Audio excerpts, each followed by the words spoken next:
खुशामदीद guys English with Rabi channel में। Guys आज मैं आपको बताऊंगी फ्यूचर कंटिन्यूस टेंस के। कल हमने सिंपल इसके जुमले बनाए थे। जैसे मैंने आपको बताया था कि सब्जेक्ट प्लस विल बी के साथ फॉर फॉर्म आएगी वर्ब की और ऑब्जेक्ट आएगा। कल हमने सिंपल टेंसेस किए थे। तो आज इसके जो हैं वो मनफी जुमले यानी नेगेटिव टेंसेस और इंटेरोगेटिव सवालिया जुमले के बारे में मैं आपको बताऊंगी। जैसे यहाँ पर आप देख सकते हैं कि इसके जो है नेगेटिव टेंसेस में वो कुछ नया नहीं सीख रही होगी। तो वो की इंग्लिश होती है शी, मतलब ये सब्जेक्ट है। विल नोट बी, मतलब नोट के बाद बी आएगा। लर्निंग समथिंग न्यू, सीखने की होती है लर्निंग, और कुछ नया something new. She will not be learning something new, वो नावल नहीं पढ़ रही होगी। वो की इंग्लिश होती है शी, मतलब लड़की है तो शी यूज़ करेंगे। और मैंने जैसे आपको ऊपर बताया है विल नॉट बी, मतलब विल नॉट बी का यूज़ करेंगे मनफी जुमलों में, नेगेटिव जुमलों में। उसके बाद reading a novel, she will not be reading a novel, वो कोशिश नहीं कर रहे होंगे। इस मनफी जुमलों में जस्ट नहीं का यूज़ होता है, बाकी वो सिंपल टेंसेस की तरह ही होते हैं। They will not be trying, कोशिश करने की होती है ट्राइंग, और ज़्यादा लोग हैं तो दे आएगा। They will not be trying.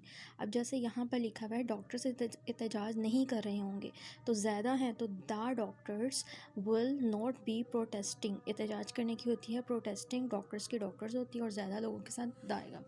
ठीक हो गया, ये हमारे हैं मनफी जुमले मतलब नेगेटिव टेंस। उसके बाद सवालिया जुमलों के लिए हमने पहले will plus subject plus not be, फिर प्लस वर्ब की फॉर्म और फिर ऑब्जेक्ट लगाएंगे। जैसे वो कुछ नया सीख रही होगी तो विल हमारा सबसे पहले आ जाएगा, उसके बाद सब्जेक्ट आएगा। सब्जेक्ट वो जैसे शी, ही, इट, दे, ये सारे सब्जेक्ट्स हैं। She will, she be, note नहीं है, मतलब नहीं का जिक्र नहीं हुआ, इसने नहीं लगाएंगे, तो विल शी बी लर्निंग, सीखने की लर्निंग, समथिंग न्यू, वो कुछ नया कर रहे होंगे।